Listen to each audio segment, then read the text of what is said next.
शरीफ परवेज मुशर्रफ के वज़ीर-ए-आज़म बनने को भी तैयार थे। अपोजिशन इत्तेहाद के सरबराह महमूद अचकज़ई का इंकशाफ। कहा, परवेज मुशर्रफ दौर में नवाज शरीफ ने हिम्मत करके शहबाज शरीफ को वज़ीर-ए-आज़म बनने से रोका था, मगर अब नवाज शरीफ भी पीछे हट गए हैं। कहा, पाकिस्तान जिन हालात से गुजर रहा है वो सबको पता है। गैर आईनी गैर जमहूरी हुक्मरानों को इसकी कोई खबर और फिक्र नहीं। मुल्की मामलात पर अफवाज और अदलिया समेत तमाम इदारों की गोल मिस कॉन्फ्रेंस बुलाई जाए। जिस हुकूमत के पास जायज मैंडेट ही नहीं, उससे किस बात के मुज़ाकरात हो रहे हैं। हम मुज़ाकरात की कामयाबी के लिए दुआ करेंगे, मगर जहां ये मामला हो वहां दुआ कबूल नहीं होती। सीनियर सूबाई वजीर पंजाब मरियम औरंगजेब का महमूद अचकज़ई के बयान पर रद्द-ए-अमल। कहा, महमूद अचकज़ई काबिल एहतराम सियासतदान हैं, ऐसी गुफ्तगू की तवक्को नहीं थी। महमूद अचकज़ई गवाह हैं। शहबाज शरीफ ने हर बार नवाज शरीफ से बेवफाई करने से इनकार किया। शहबाज शरीफ ने 3 बार वजारत उज़्मा की पेशकश ठुकराई। बड़े भाई से बेवफाई नहीं की। शहबाज शरीफ अपने बड़े भाई के साथ हर तूफान में डटकर खड़े रहे। शहबाज शरीफ अपने भाई के साथ जेल भी गए, बदतरीन सोबतें भी बर्दाश्त की।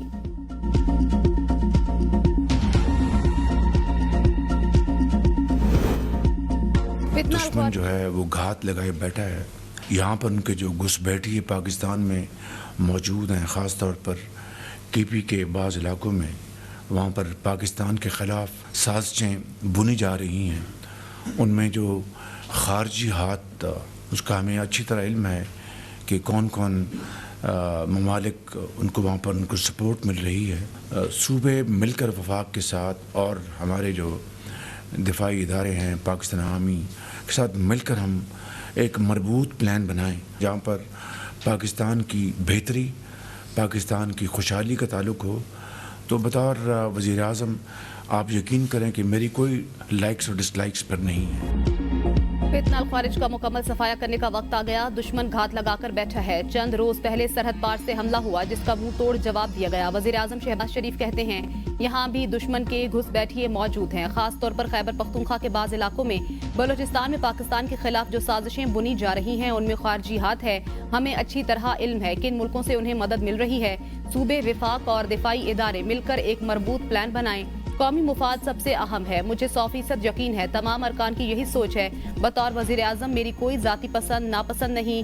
डिजिटल महाज पर पाकिस्तान के खिलाफ जहर उगला जा रहा है। इस्लामाबाद पर हालिया यलगार के बाद सोशल मीडिया पर जिस तरह झूठ का तूफान उठाया गया और हकाइक को मस्क किया गया, उसकी नजीर नहीं मिलती। रेंजर्स के जवान शहीद हुए तो झूठी खबरें घड़ी गईं।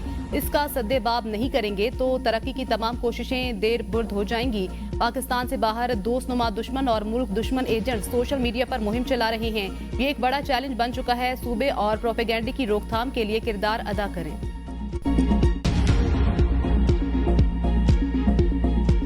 आपने खुद ही ये बात छेड़ दी कि ये जो है बताया जा रहा है कि जी यहाँ पर गोलियां चली हैं और शातें हुई हैं, और जबकि हकीकत में ऐसा कुछ नहीं है। तो मैंने अपना फ़र्ज समझते हुए मैंने वैसे भी बात करनी थी, लेकिन शुक्र है कि उन्होंने खुद ये बात शुरू कर दी। तो मैंने बड़े वादे तौर पे बात की कि हमारे इस वक्त 13 शोधा कन्फर्म है और शहीद हुए हैं, और हमारा इस वक्त 58 बंदा बुलेट इंजर्ड हमारे पास इस वक्त रिकॉर्ड पे है। वज़ीर-ए-आज़म शहबाज शरीफ का ये कहना मुनासिब नहीं कि एहतजाज में गोली नहीं चली। वज़ीर आला खैबर पख्तूनख्वा अली अमीन गंडापुर की एपिक्स कमेटी इजलास के बाद मीडिया से गुफ्तगू। कहा, 26 नवंबर की बात वज़ीर-ए-आज़म ने खुद की। मैंने कहा था 58 जख्मी और 13 शहीद हैं, 45 ताहाल लापता हैं, लेकिन वज़ीर-ए-आज़म का इस तरह की बातचीत करना मुनासिब नहीं। वज़ीर-ए-आज़म को ऐसी बातों से इज्तिनाब करना चाहिए। पाकिस्तान हमारी पहली तरजीह। तय किया है दहशतगर्दी का मिलकर मुकाबला करेंगे। एपिक्स कमेटी को अफगानिस्तान पर जिरगे की तजवीज़ दी है। हुकूमत की सतह पर तो बातचीत हो रही है, मगर हम भी किरदार अदा कर सकते। एपिक्स कमेटी में बताया गया कि अफगानिस्तान से डायलॉग हो रहा है, मगर उसके बावजूद वहां से कार्रवाइयां हो रही हैं।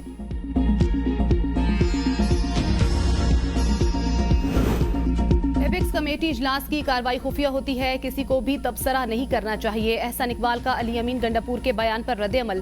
कहा, अली अमीन गंडापुर मोहतरम है, उनकी मुश्किल का हमें एहसास है। अली अमीन गंडापुर को 2 कश्तियों में चलना पड़ता है।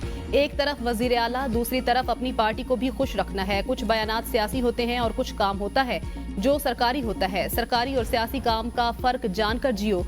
पीटीआई के मुतालबात जायज हैं या नहीं, फैसला मुज़ाकराती कमेटी करेगी। एस्टेब्लिशमेंट मुज़ाकरात के खिलाफ नहीं, जो भी बात होती है हम वज़ीर आज़म को रिपोर्ट करते हैं। राना सनाउल्लाह कहते हैं पीटीआई कहती है हमारे लोगों को रिहा करें, हम पूछेंगे कैसे रिहा करें। पीटीआई का कोई भी बंदा एग्जीक्यूटिव ऑर्डर के तहत जेल में नहीं, जुडिशल कमीशन बनाया जा सकता है, लेकिन टर्म्स ऑफ रेफरेंस की अहमियत होगी। आर्मी एक्ट के तहत सजा और जजा का मामला बिल्कुल अलहदा है। पीटीआई के पास लापता और जाँ बहक कारकुनान की कोई फहरिस्त नहीं। इंटरनेट की स्पीड पर सब शिकायत कर रहे हैं। वज़ीर आज़म चाहते हैं इंटरनेट स्पीड बेहतर हो। सिक्योरिटी फोर्सेज हर रोज इंटेलिजेंस बेस्ड ऑपरेशंस कर रही हैं। दहशतगर्दों के खात्मे तक ऑपरेशंस होते रहेंगे। आलमी कानून है, हमले का खतरा है तो तहफ्फुज़ के लिए कार्रवाई हो सकती है।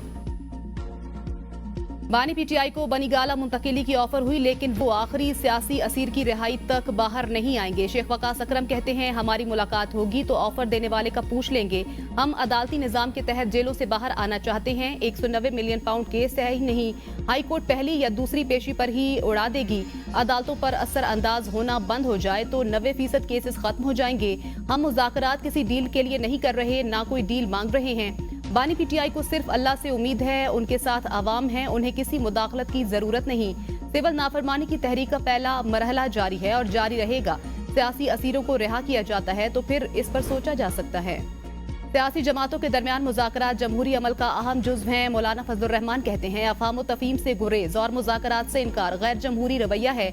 मसाइल मिल बैठकर बातचीत के जरिए ही तय किए जा सकते हैं। मौलाना फजलुर रहमान से इरफान सिद्दीकी की मुलाकात। मुल्की सियासी सूरत हाल, मुज़ाकराती अमल में पेशरफ्त पर तबादला ख्याल। इरफान सिद्दीकी ने मौलाना फजलुर रहमान को मुज़ाकराती अमल से मुतल्लिक भी आगाह किया। इरफान सिद्दीकी ने मदारिस रजिस्ट्रेशन का मामला हल करने के लिए मौलाना की कोशिशों को सराहा। मौलाना फजलुर रहमान का वज़ीर आज़म शहबाज शरीफ से टेलीफोनिक राब्ता।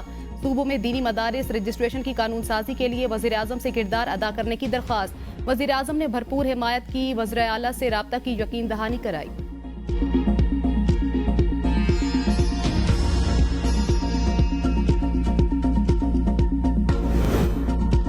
तहरीके इंसाफ वालों का माइंड बदला है, तहरीरी मुतालबात पेश करेंगे तो बात आगे चलेगी। इरफान सिद्दीकी कहते हैं पीटीआई रहनुमाओं की 1-2 दिन में बानी से मुलाकात करा देंगे। हम रास्ता निकालने के लिए हर मुमकिन कोशिश करेंगे। बगैर कशीदा माहौल मुज़ाकरात आगे बढ़ना खुश आइंद है। पीटीआई को समझ आ रही है मामलात बातचीत से हल होंगे। हमारी जमात के बहुत से सरकर्दा अफराद मुज़ाकरात को कबूल नहीं करते। वज़ीर आज़म ने मुज़ाकराती कमेटी बनाई, नवाज शरीफ ने मंजूरी दी। तवक्को रखनी चाहिए कि मामलात ठीक होंगे। सियासी अदम इस्तेहकाम का बयानिया हमारे जहनों में डाला जा रहा है। हुकूमत बानी पीटीआई के बाहर आने की सूरत में कुछ जमानतें चाहती है। शेर अफजल मरवत कहते हैं 6 जनवरी का फैसला मुज़ाकराती अमल पर असरअंदाज नहीं होना चाहिए। हालिया जमानतों का ताल्लुक मुज़ाकराती अमल से नहीं नजर आ रहा है। बानी पीटीआई और दीगर कैदियों की रिहाई करीब है। बानी पीटीआई के बाहर आने से एहतजाज की ताकत 10 गुना बढ़ जाएगी। मुज़ाकराती कमेटी मोहतात है कि बानी के मिजाज के मुनाफी कोई काम सरजद ना हो। कोशिश है कोई नाखुशगवार वाकया सरजद ना हो। कमेटी ने तस्दीक की कि कोई भी फर्द तहरीरी मुतालबात देने पर तैयार न था। अरकान चाहते हैं तहरीरी मुतालबात पर पहले बानी से मुशावरत हो। पीटीआई की अमरीका में तंजीम अपने तौर पर काम करती है। पीटीआई वाले यू टर्न के माहिर, मुज़ाकरात होना खुश आइंद बात है। मुज़ाकरात बारे मुझे बहुत खदशात हैं। गवर्नर खैबर पख्तूनख्वा फैसल करीम कुंडी कहते हैं कि पीटीआई वालों को एनआरओ नहीं मिलेगा। पीटीआई वालों के केसों का फैसला अदालतों ने करना है। पार्लियामेंट ही बेहतरीन फोरम है, सड़कों पर मसले हल नहीं होते। Mister Taha Farooqui, deputy secretary special education, she is on leave.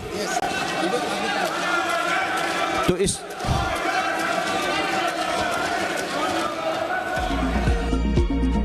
Sindh assembly के इजलास में अपोजिशन अरकान का शोर शराबा। इंटर बोर्ड नताइज के मामले पर एमक्यूएम अरकान का एहतजाज, शदीद नारेबाजी। एमक्यूएम अरकान की जानिब से पॉइंट ऑफ ऑर्डर पर बात करने की कोशिश पर डिप्टी स्पीकर सिंध असम्बली का कहना था आपका रवैया बता रहा है कि आप क्या चाहते हैं। मैंने वक्फे सवालात और जवाबात का ऐलान कर दिया है, पॉइंट ऑफ ऑर्डर पर बात करने से इनकार नहीं कर रहा। अपोजिशन लीडर अली खुर्शीदी कहते हैं असम्बली एजेंडे में अपोजिशन के सवालों को हुकूमत ने रोक डाला। इंटर बोर्ड में नताइज आपके सामने हैं। कराची के बच्चों के साथ नाइंसाफी की गई।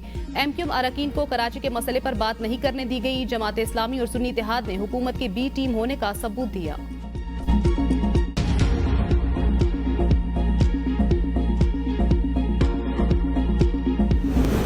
चेयरमैन कराची इंटर बोर्ड अमीर कादरी को ओहदे से हटा दिया गया। वज़ीर आला ने मंजूरी दे दी। शरफ अली शाह ने नए चीफ मुकर्रर अमीर कादरी से बगैर इजाजत बैरून मुल्क जाने पर वजाहत भी तलब। अशियाए खुरनोश और जरूरी सामान का पहला काफिला आज पाराचनार रवाना होगा। पाराचनार जाने वाले काफिले की हिफाजत पुलिस करेगी। मुआवनत के लिए दीगर सिक्योरिटी इदारे मौजूद होंगे। पुरम में अमन कायम करने की जानिब अहम कदम। मकामी अफराद, कबायलियों, सियासी क़यादत पर मुश्तमिल अमन कमेटियां कायम। अमन कमेटियों में तमाम मसाले के अफराद शामिल। अमन मुआहदे के बावजूद सड़कें ना खुल सकी। मुजाहिरीन का धरना जारी। अशिया, खुराक और अद्वियात की किल्लत के बायस अवामी मुश्किलात बरकरार। मुशीर इत्तलात खैबर पख्तूनख्वा बैरिस्टर सैफ कहते हैं, अमन मुआहदे के बाद धरनों का अब कोई जवाब नहीं रहा। मुआहदे के मुताबिक असलहा जमा करने के लिए फरीकैन 15 दिनों में मरबूत लाएअमल देंगे। जो भी फरीक लश्कर कशी करेगा उसको दहशतगर्द समझकर कार्रवाई की जाएगी।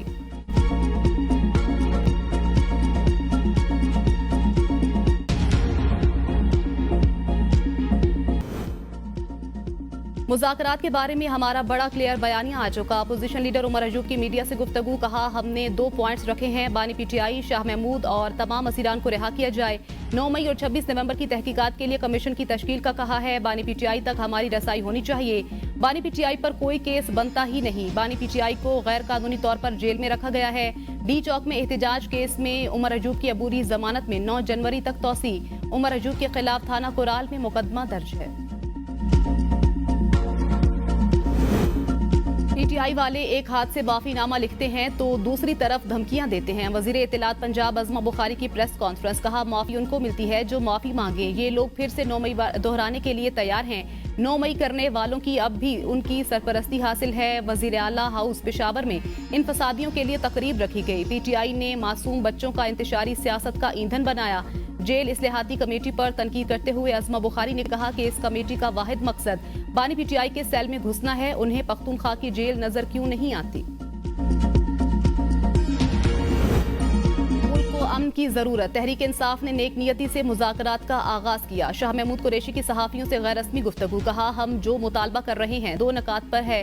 पहला, 9 मई पर जुडिशल कमीशन बनाया जाए। दूसरा, सियासी कैदियों को रिहा किया जाए। मुज़ाकरात की नाकामी से जमहूरियत को नुकसान पहुंचेगा। हमने मुल्क के मुफाद के लिए मुज़ाकरात का आगाज किया। अब गेंद हुकूमत के कोर्ट में है। डॉक्टर यास्मीन राशिद ने कहा, हमारे लिए सबसे अहम जमहूरियत एहतजाज का हक देती है। मिलिट्री कोर्ट्स को नहीं मानते। सिविलियन का ट्रायल सिविलियन कोर्ट्स में होना चाहिए।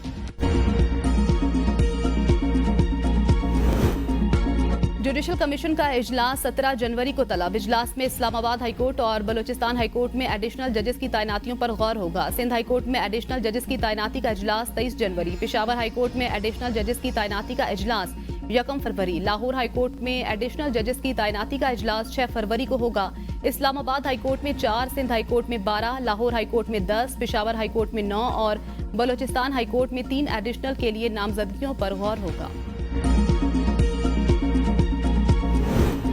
पीटीआई कारकुनों को रिलीफ मिल गया। 26 नवंबर एहतजाज पर दर्ज 13 मुकदमात में 250 मुल्जिमान की जमानतें मंजूर। इंसदाद दहशतगर्दी अदालत इस्लामाबाद ने मुल्जिमान को 5-5 हजार रुपए मचलकों पर रिहाई का हुक्म दे दिया।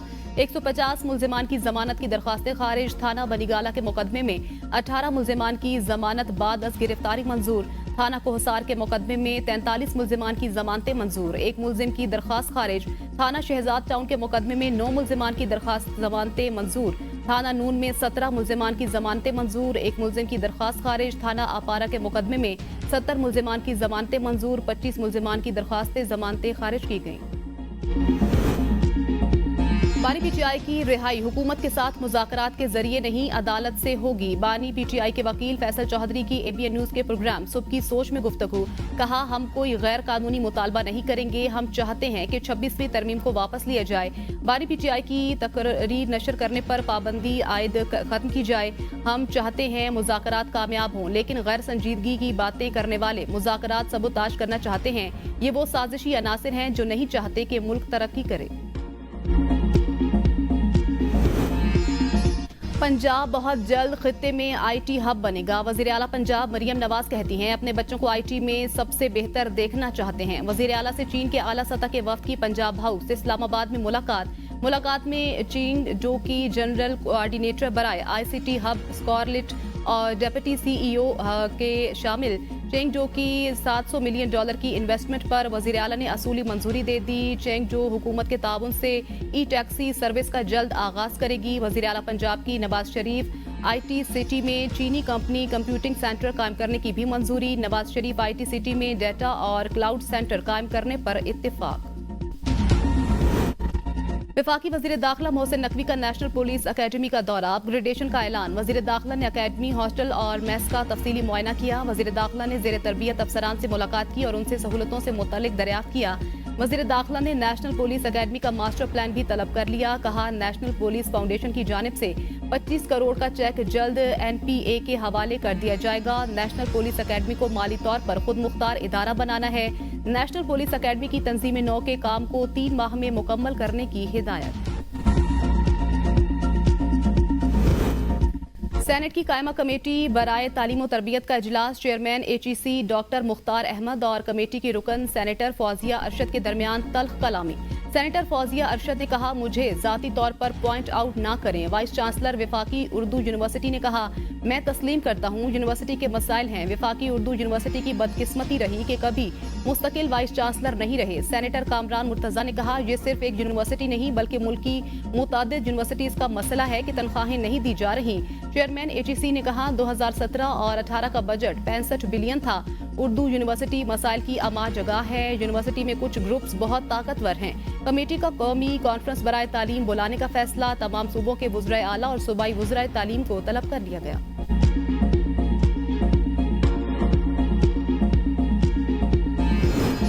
हफ्तावार महंगाई की सालाना मजमूई शरह 4% रिकॉर्ड, रिपोर्ट जारी। रिपोर्ट के मुताबिक मुसलसल 5वें हफ्ते चीनी की कीमत में इजाफा। चीनी ₹1.31, चिकन ₹42.07 फी किलो महंगी हुई। प्याज ₹6.37, दाल मूंग ₹4.17 फी किलो महंगी हुई। 2.5 किलो घी का टन ₹7.73 महंगा। दाल मसूर, बीफ, बासमती चावल भी महंगे हो गए। एक हफ्ते में 10 अशिया सस्ती हुई। 23 की कीमतों में।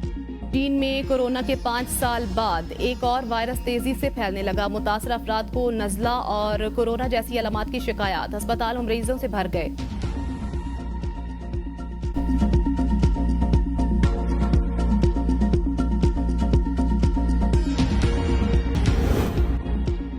मुल्क में जाड़े के रंग, कहीं बारिश कहीं बर्फबारी। सर्दी से झीलें, दरिया, आबशारें जम गईं। बालाई खैबर पख्तूनख्वा, शिमाली बलूचिस्तान, गिलगित बल्तिस्तान और कश्मीर में हल्की बारिश और पहाड़ों पर बर्फबारी। कागान से नारायण जाने वाली शाहराह 5 माह के लिए बंद। कालाम बाजार में सैकड़ों गाड़ियां बर्फ में फंस गईं। अस्करदू और सवात में आसमान से सफेद मोतियों की बरसात। पंजाब और सिंध के मैदानी इलाकों में धुंध का राज। हद निगाह इंतहाई कम। ट्रैफिक की रवानी मुतासिर। ट्रेनों का शेड्यूल दरहम बरहम। फ्लाइट शेड्यूल भी मुतासिर। लाहौर में शदीद धुंध की वजह से जद्दा से आने वाली परवाज को लैंडिंग की इजाजत ना मिली।